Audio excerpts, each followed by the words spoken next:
Igreja Batista Betel. Iluminados pela luz quando a noite se prolonga. Mensagem 33.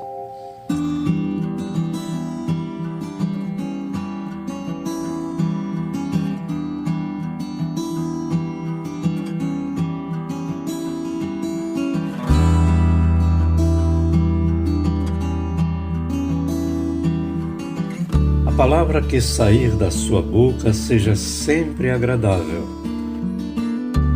temperada com sal,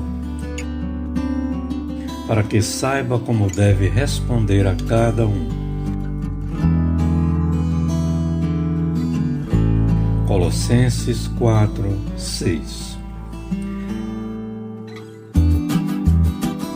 Viver é também dialogar com as pessoas, pois coexistimos em feixes de relacionamentos constantes, fazendo da nossa existência uma vivência conversada.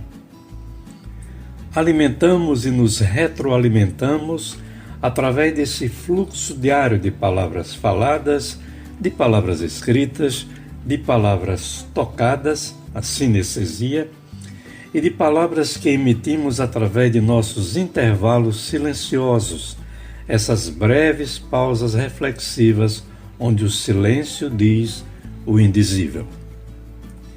Entretanto, a ponte que mais usamos a fim de fazer a travessia constante para onde está o outro são as palavras que falamos. E elas podem fazer adoecer e curar, ferir e restaurar, amaldiçoar e bendizer, fechar e abrir portas. São positivas e bem-vindas quando ditas a tempo, mas são negativas e dispensáveis quando ditas fora de tempo. E a partir do ambiente fraterno mais imediato, na maioria dos casos a família, nem sempre o palavreado é terapêutico, porque em certas situações, fora de tempo, só os olhares já são fulminantes, e ai de quem abrir a boca. Essas dificuldades sempre aconteceram, mas numa proporção bem menor e mais como exceção do que regra geral. Foi então que, em 1932, Freud percebeu uma anomalia começando a dominar o comportamento dos seres humanos em geral, a partir do que ele via acontecer na Europa principalmente. E escreveu sobre isso num livro pequeno, mas precioso, intitulado O Mal-Estar da Civilização.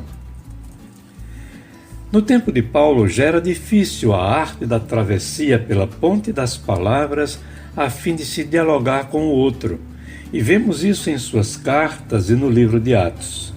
Hoje, curiosamente, vivendo o esplendor da era da comunicação, está mais complexo fazer essa travessia. É que as pessoas estão armadas de agressividade por uma série de fatores, e o tom de voz é elevado por qualquer bobagem que se diga. Até uma mínima brincadeira pode desencadear uma grande confusão.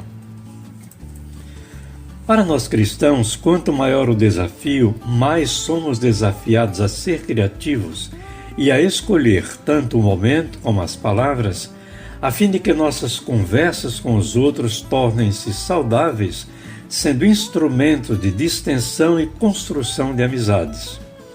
Normalmente, no nosso contexto brasileiro, futebol, política e religião não são os melhores canais, mas há muitos outros. Pensemos no que Paulo diz em nossa tradução convencional do texto de hoje, que a palavra seja sempre agradável. A palavra agradável chamou minha atenção, soou-me familiar, e fui ao texto original grego do Novo Testamento para examiná-la melhor. Descobri duas coisas. A palavra sempre, que consta em todas as traduções, é pantote, de panta, que significa tudo, toda, é uma palavra inclusiva e tem um caráter absoluto.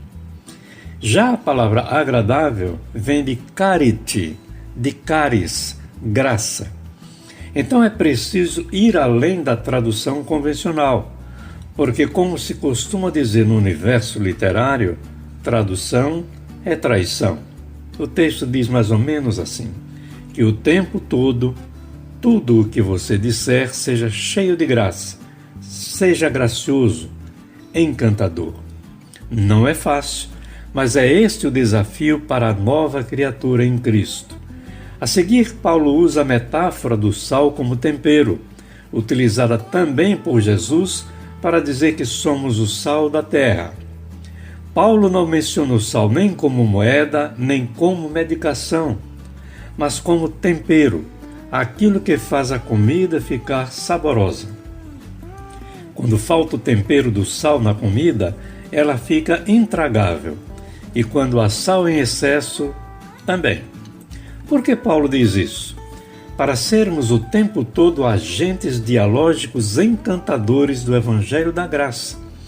Para sabermos ser elegantes, compreensivos e nunca estarmos diante do outro com o objetivo de derrotá-lo com os nossos argumentos.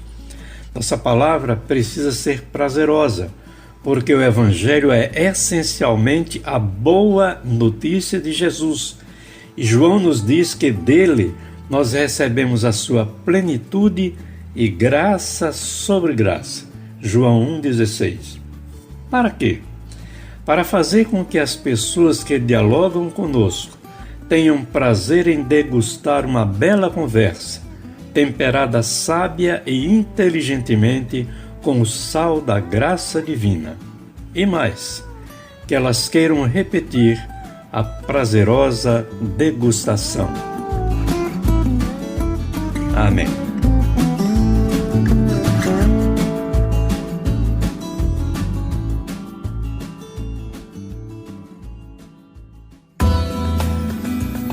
Igreja Batista Bethel.